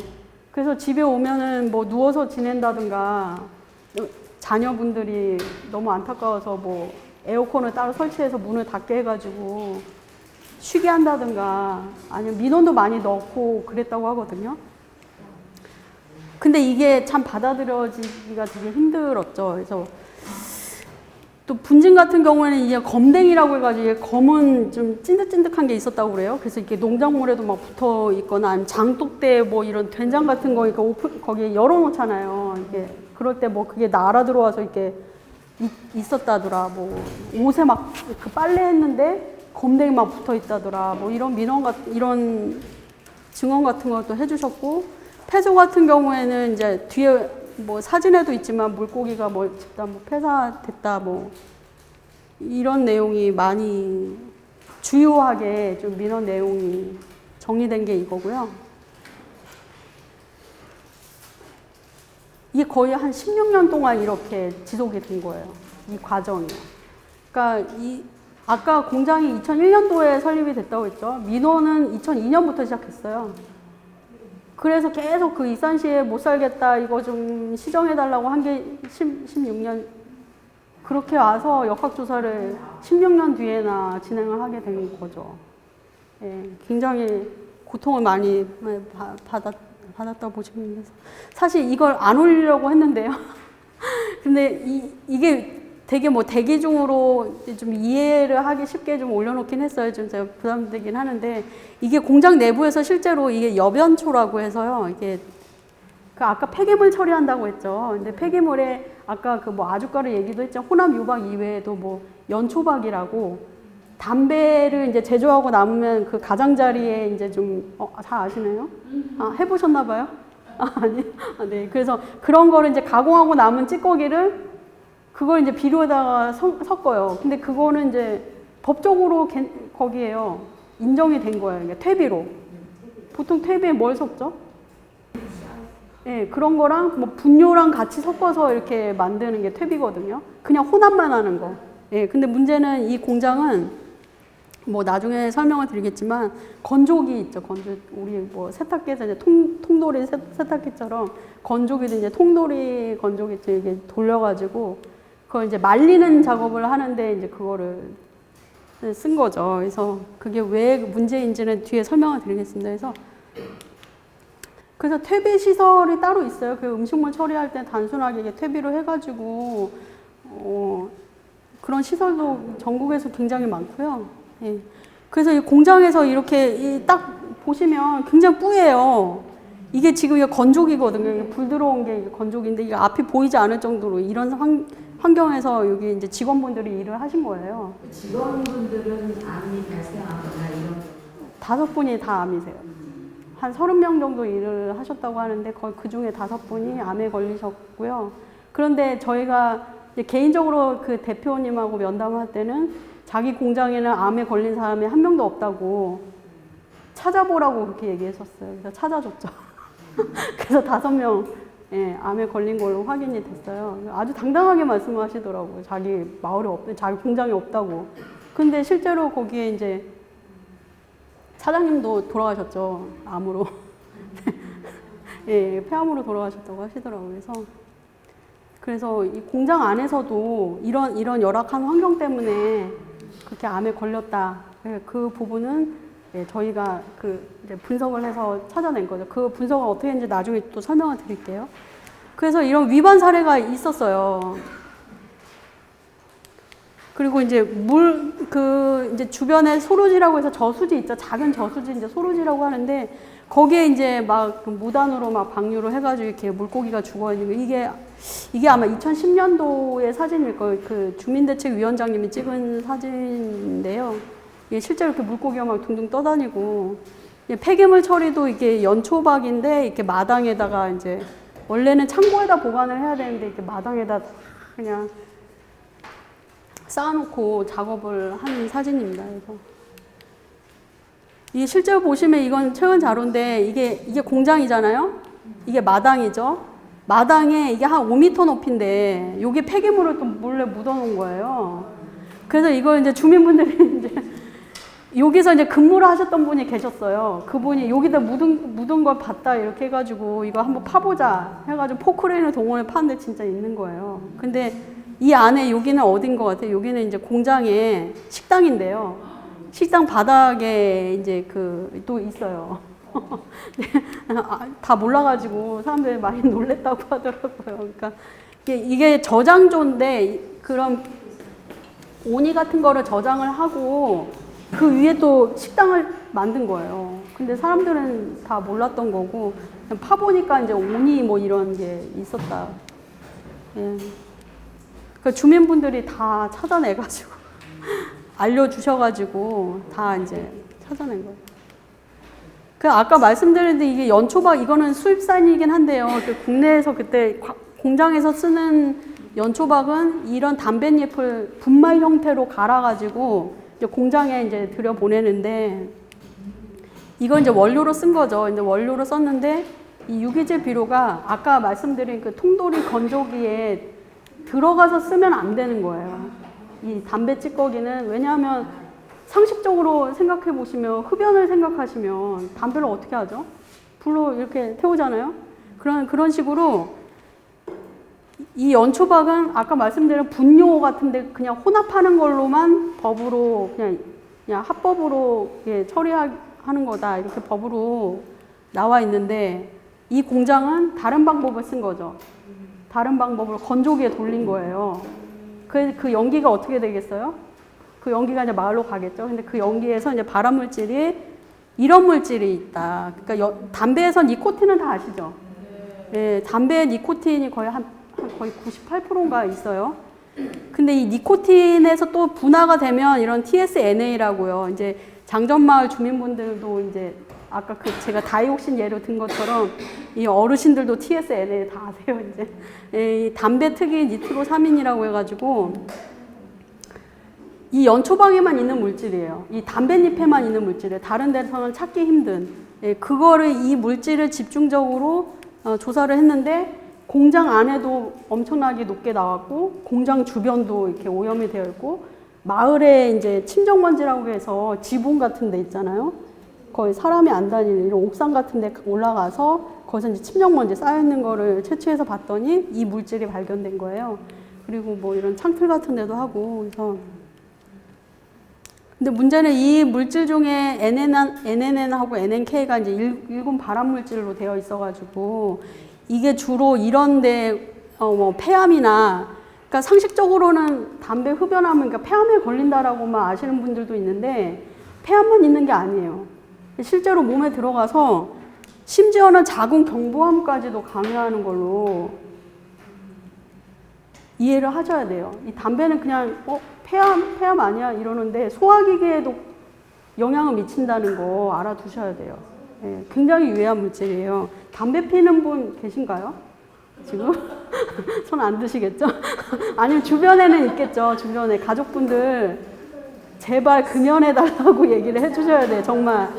예, 저는 이 조사를 하면서 정말 금연은 사람들이 많이 해야 되겠다 이런 생각이 좀 많이 들었거든요. 너무 무서워가지고요. 네네네. 네.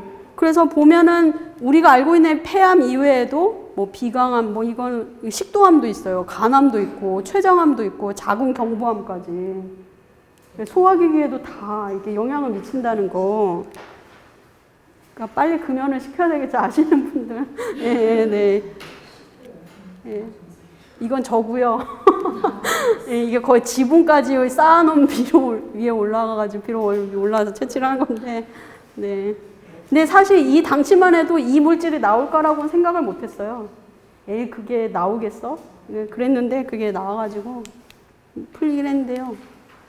이 TSNA가 아까 이제 좀 흡연, 잠깐 이게 좀 역학조사하고는 좀 관련이 멀 수도 있긴 하지만 어쨌든, 노출 경로에선 중요해서 좀 망설이다가 넣었거든요. 그래서 좀 알아두시는 게 좋을 것 같아가지고, 간접 흡연은 많이 들어보셨죠? 네. 직접 그 흡연자 옆에 있으면 그 연기가 직접 들어와가지고 내가 영향받는데 간접 흡연의 문제잖아요. 그런데 그거 왜 이제 3차 흡연이죠? 3차 흡연 아시는 분 계시나요? 3차 흡연.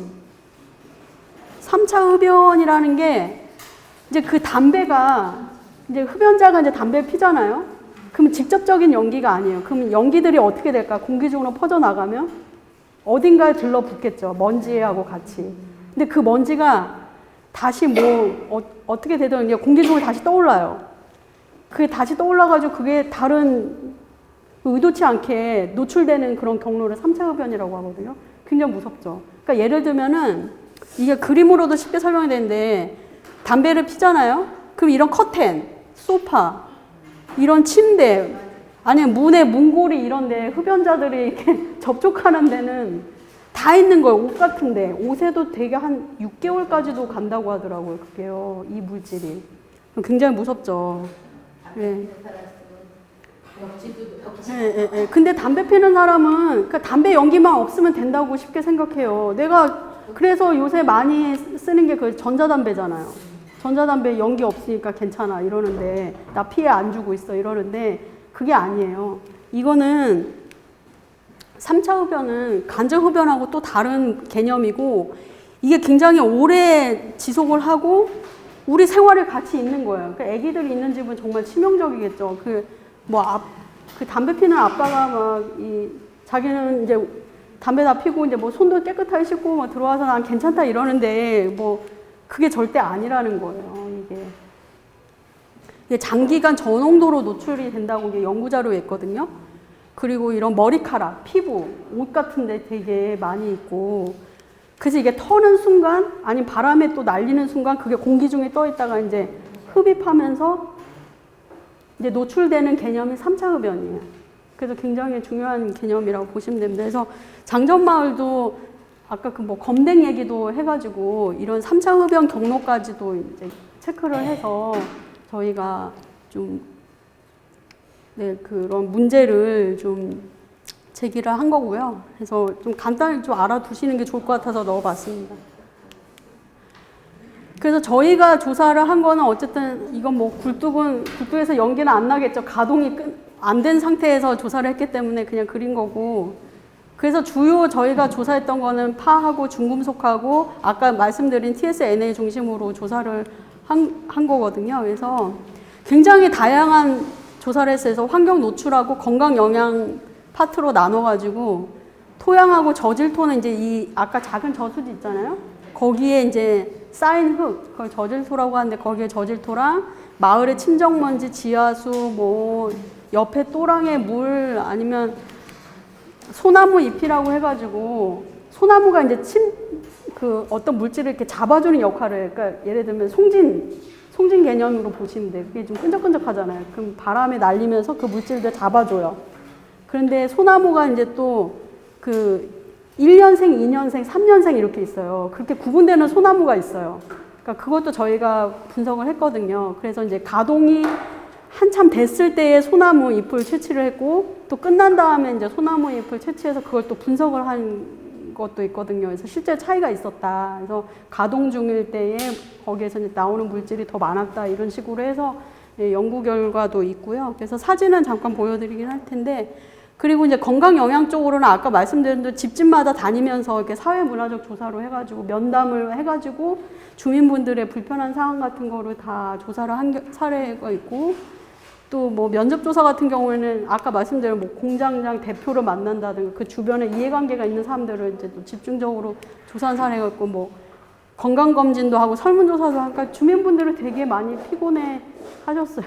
여러 가지 조사를 하다 보니까 이거 이외에 이제 아까 잠깐 말씀드린 암 표준화 발생비라고 해서 좀 우리나라의 뭐죠? 암이 이렇게 걸리면은 이렇게 등록을 하게 돼서 병원에서 이제 뭐 암센터나 이런 데서 다 등록이 되거든요. 그러면 이게 뭐라고 해야 되죠?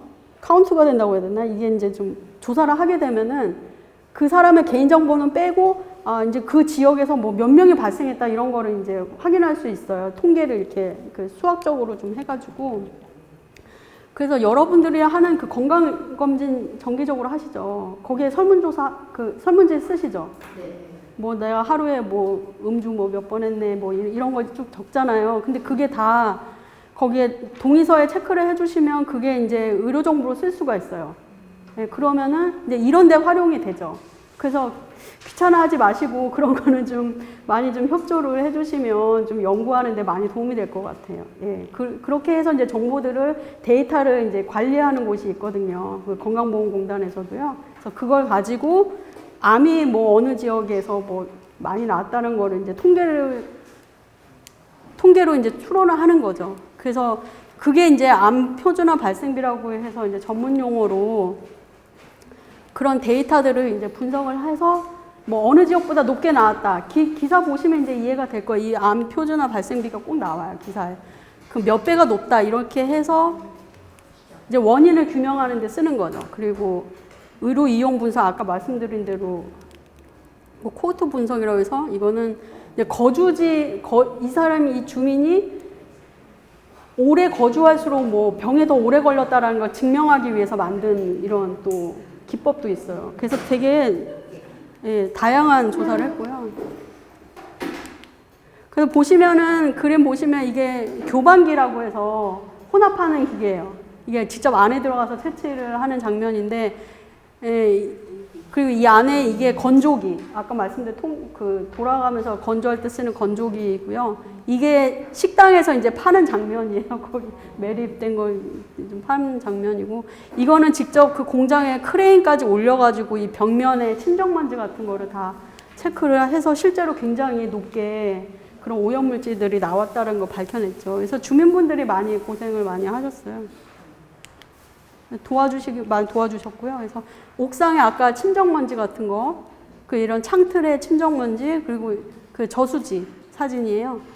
이건 소나무 채취 장면이에요. 그 악취 모델링이라고 하는데 이거는 실제로 이게 공장이 중단됐다 했잖아요. 가동이 중단됐기 때문에 방법이 없잖아요. 얘들 얼마만큼 나오는지를 확인할 수 없기 때문에 그걸 이제 또 추정하는 기법이 있어요. 그래서 이 악취는 옛날에 민원을 해가지고 익산시에서 따로 그 측정한 자료가 있는데 그거를 이제 그 시뮬레이션이라고 해야 되는데 그걸 좀 이해하실지 모르겠는데 그 조건을 넣어가지고 하면 컴퓨터로 돌리면은 이런 그림이 나와요.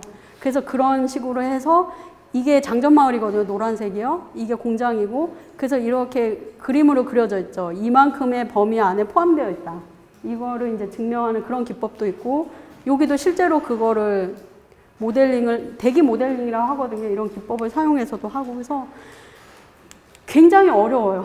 굉장히 다양한 전문가들이 붙어서 해야 되는 작업이고 생각보다 굉장히 많은 그 인원들이 연구 인력들도 필요하고 그렇다는 걸 좀 그냥 간접적으로 아시면 될 것 같고요.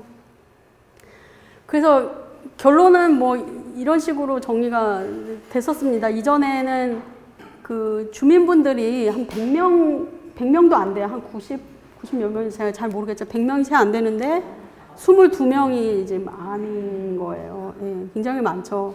그리고 아까 말씀드린 지역 대비 발생비, 암 표준화 발생비가 이제 전국에 비교했을 때 모든 암이라고 하는 거는 우리가 알고 있는 모든 암이라고 생각하시면 되고 이게 2배, 여기 담노암은 16배, 피부암이 21배. 이건 뭐 전문가분들도 굉장히 놀라운 숫자라고 하는데 피부암이 유독 높게 나왔다. 그래서 나왔고요. 그래서 저희들은 연구 결과에서는 아까 말씀드린 연초박을 불법으로 사용해서 그게 이제 주변으로 퍼져나가서 그게 이제 주민들한테 노출이 됐고 이제 그걸로 이제 암이 발생했다라고 해서 이제 결론을 저희들은 그렇게 내렸고요. 그래서 14일날 이제 최종 발표를 하게 됩니다. 그래서 나중에 뭐 방송에 나오면 보시면 좋을 것 같고요.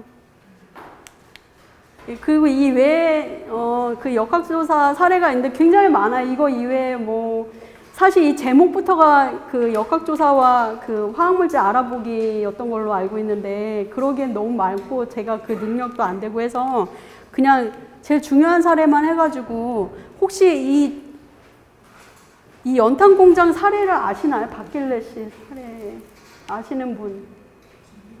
전혀 없으세요? 네. 그 온산공단의 그 공해병에 대해서 들어보신 적은 없으세요?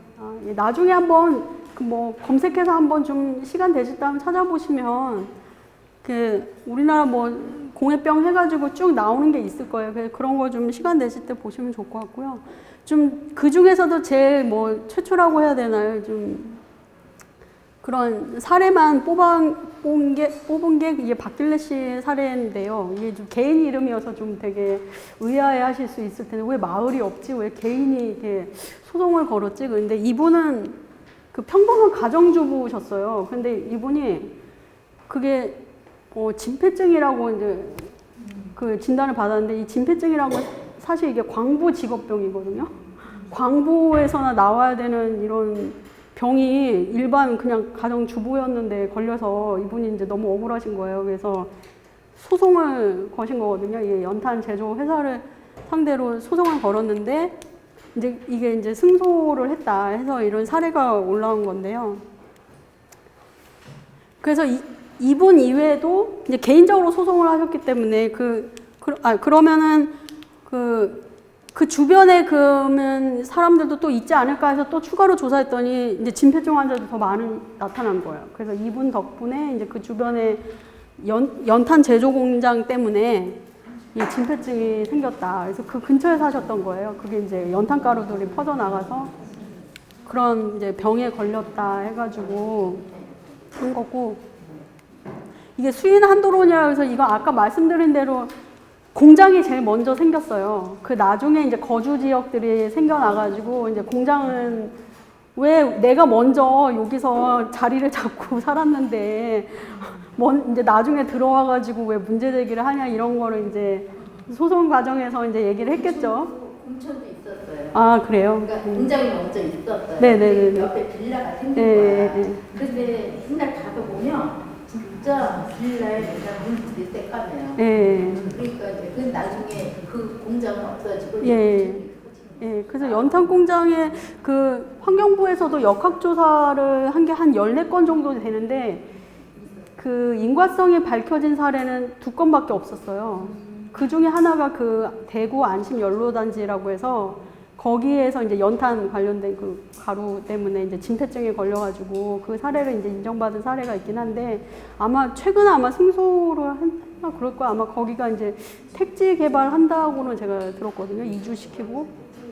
예, 그렇게 알고는 있는데 그래서 공장에서도 가만히 안 있겠죠. 그래서 그 문제를 제기했지만 이제 재판부에서 이제 환경권이 제한돼서는 안 된다 하는 굉장히 중요한 이런 판례 사례가 있었다는 거 그냥 참고로 알아두시면 될 것 같아요. 그럼 뭐 이런 대기 중에는 대기 중이 아니고 이제 외국 사례인데요. 이제 국내도 그거 말고도 잘 아시는 대로 이제 꼭 환경은 아니지만 그 가습기 살균제도 있죠. 유명하죠.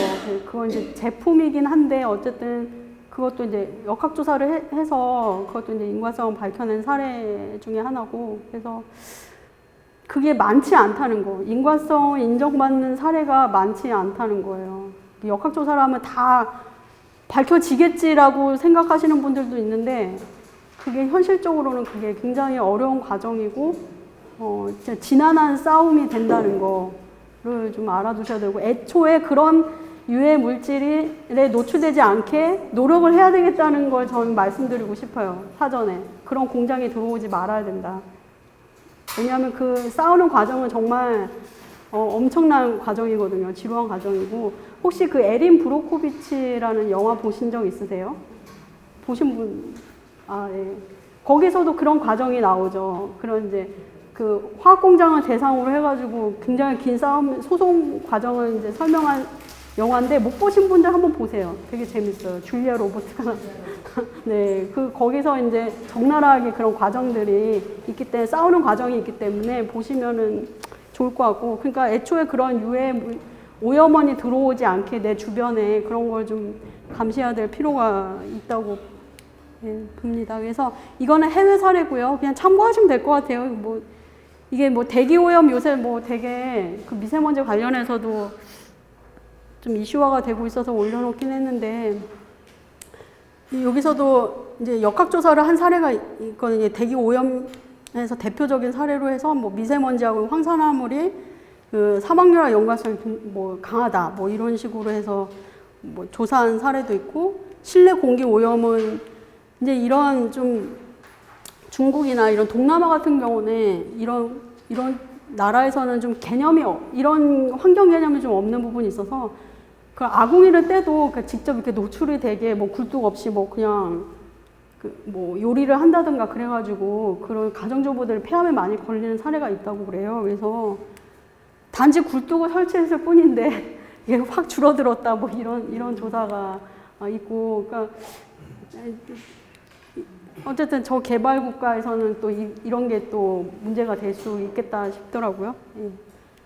보시면 될 거고 수질 오염도 이거는 이제 식수 중에 트리할로메탄이라고 해서 이제 소독 이런 부담물 계열인데 이거 이제 노출되었을 때 뭐 선천성 뭐 기형 간의 이렇게 연관성 같은 거 뭐 연구한 사례들도 있고요.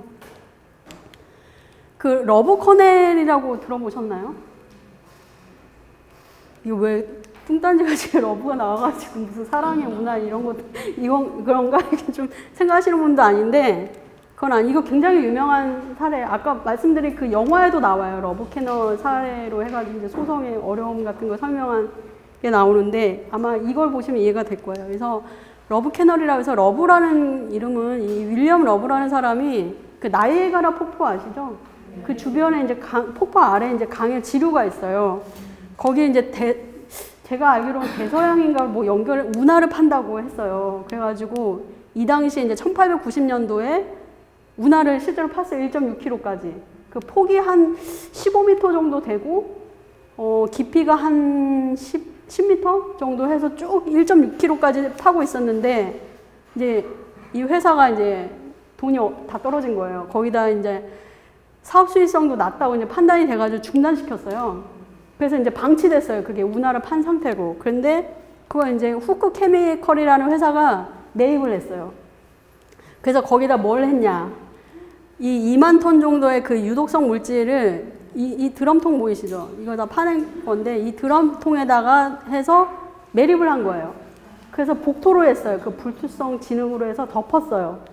그러고 이제 그 공장이 관리를 쭉 해왔어요. 그게 쭉 지내왔는데 이제 여기 이제 뭐 이제 기형이고 이게 지금 뭐 그 집회하는 장면이고 하긴 한데 이게 점점 도시가 커지다 보니까 좀 의외의 좀 내용이긴 한데요. 이 지역학교위원회에서 그 땅을 사겠다고 얘기를 한 거예요. 거기에 이제 학교를 짓겠다는 거죠. 학교 짓고 남은 데는 이제 주택 단지를 짓겠다고 해가지고 회사에 팔아라라고 얘기를 했는데 그 회사는 이제 이게 위험한 걸 안 했던 거죠. 우리가 드럼통에 2만 몇 개를 매립을 했는데 그거를 하면 또 나중에 들통날 수도 있잖아요. 그게 또 문제 제기될까봐 안 팔았대요. 안 팔았는데 나중에 계속 그 압력에 시달린 거예요. 이제 시하고 해가지고 팔아라 해서 뭐 1달러에 매각해가지고 뭐. 근데 나중에는 나 책임 안 져 이런 식으로 넘겼다고 그렇게 나오는데 이제 무시하고 이제 초등학교를 지어요. 그 일부 남은 땅에 이제 주택을 짓고. 그런데 이제 학교를 만드는 과정에서 그 진흙층으로 덮어놨는데 드럼통 위에 그 진흙층까지 파낸 거예요. 그러다 이제 드럼통도 건드렸겠죠. 그게 이제 누수가 되는 거예요. 근데 그거를 어떻게 알았냐? 이제 거기에 이제 주택에서 살던 어떤 가족이 지하실에서 이렇게 검은 액체가 막 이제 흘러나오는 거 알 수 없는 그리고 악취가 나고 막 피부병에 시달리고 애들이 이상한 거예요. 그래가지고 거기에 이제 주민들하고 이제 언론 보도도 크게 돼가지고 조사를 해봤더니 유산율이 굉장히 높게 나왔다, 실제로. 그래서 4배나 높게 나왔고, 아까 그 사진 보셨죠? 그래서 그런 좀 기형아들이 많이 생겼다. 이런 사례거든요. 그래서 환경오염 얘기하면, 특히 토양오염 얘기할 땐 이런 러브 커넬은 꼭 나옵니다. 그래서 그냥 기본적으로 알고 계시면 좋을 것 같고, 이 사건 때문에 슈퍼펀드라는 법이 또 만들어져요. 이게 굉장히 중요한 법인데, 이거는 이제 가해자들이, 그러니까 예를 들면 이제 가해자는 이제 공장들이 그 피해에 이제 책임을 져야 된다는 거예요. 나 몰라라는 게 아니고 거기에 대해서 일부 이제 거기서 이제 돈을 걷어가지고 그 피해자들한테 보상을 하라는 법이에요. 이것 때문에 생겼어요. 이전에는 그런 게 없었기 때문에 그냥 먹튀죠, 먹튀. 공장에서 그냥 매립하고 나 몰라라 해도 됐었는데 이 법이 생긴 이후로는 거기에 이제 관여되는 회사들이 그 돈을 이제 부담을 해야 되는 법이 된 거예요. 이제 이게 저희 국내에도 그 법이 적용이 돼가지고 아마 저게 장항제론소가 그런 쪽으로도 아마 됐던 걸로 기억하고 있는데 그래서 복구를 했어요. 복구를 했는데 그래도 그냥 빈 땅으로 그냥 지금도 있다고 합니다. 그래서 한 번 오염되면 이게 복구되기가 굉장히 어렵다는 거. 그래서 보상을 그리고 이게 정화 작업에 한 그 당시만 해도 1,200억 정도 들었다고 하더라고요. 옛날 그 당시만 해도. 그래서 엄청난 비용이 들었다고 하는데 아직까지도 이렇게 사람이 살지 못하는 그런 사례다. 그렇죠. 그래서 갑자기 이제 또 이게 시사점에 나와서 좀 근데 이제 끝날 때가 됐기 때문에 그래서 좀 들어보시니까 제가 좀 잘 설명을 드렸는데 좀 부족한 부분이 많이 있긴 한데 그래도 이런 부분이 좀 저는 좀 말씀드리고 싶어요. 그래서 원인을 사전에 차단하자가 저는 정말 권하고 싶은 내용이고 이런 사례들을 보면 들어서기 전에 아니면 들어와서는 어쩔 수 없이 나중에 알았다. 그러면 여기에 대해서는 좀 어떻게 지낸지 검은 연기가 난다 하면 막 사진이라도 찍어놓는다. 아니면 그런 기록 자료가 있어야지 나중에 문제 제기를 하거나 그러거든요. 사실 장전마을 같은 경우에도 그런 자료들이 많지 않았어요. 그러니까 아주 일부의 극소수의 분들만 그 당시에 사진이 몇 개 있고 그거를 기록하신 분들이 없기 때문에 아니면 그런 기록 자료가 다 없어지던가. 그래서 저희들이 추적하기가 굉장히 어려웠던 부분이 많아요. 그래서 내 주변에 그런 유해 오염물질을 배출한 곳이 있을까? 그건 이제 다음 주에 이제 또 강의가 있겠죠. 내 주변에는 어떤 그런 공장이 있는지 그런 거 좀 관심 있게 좀 봐야 되지 않을까 싶어요. 그리고 이게 혼자서는 굉장히 어렵죠. 아까 설명 들어보신 거 어때요? 굉장히 어렵죠. 좀 더 쉽게 한다고 했는데 이게 좀 잘 안 돼요. 이게 굉장히 어려운 내용이고 해서 이게 혼자서 이게 독학으로 되는 건 아니다라는 거. 그리고 좀 여러 사람들이 모여서 그런 걸 좀 정보 공유할 수 있는 그런 데 좀 많이 참여를 해주셔야 이게 좀 좋지 않을까. 그런 거 좀 말씀드리고 싶고요. 그리고 이제 지역 주민하고 이제 지역 주민만 하는 게 아니고 이제 지자체하고의 이런 소통 같은 것도 굉장히 필요하다. 그래서 파주시에서도 이런 부분에 대해서 좀 주민들의 이런 민원 해결이라든가 이런 데 좀 잘 할 수 있는 그런 창구가 마련돼야 되지 않을까 그런 생각이 듭니다. 네, 이상입니다. 감사합니다. 혹시 질문 추가로 있으시면 제가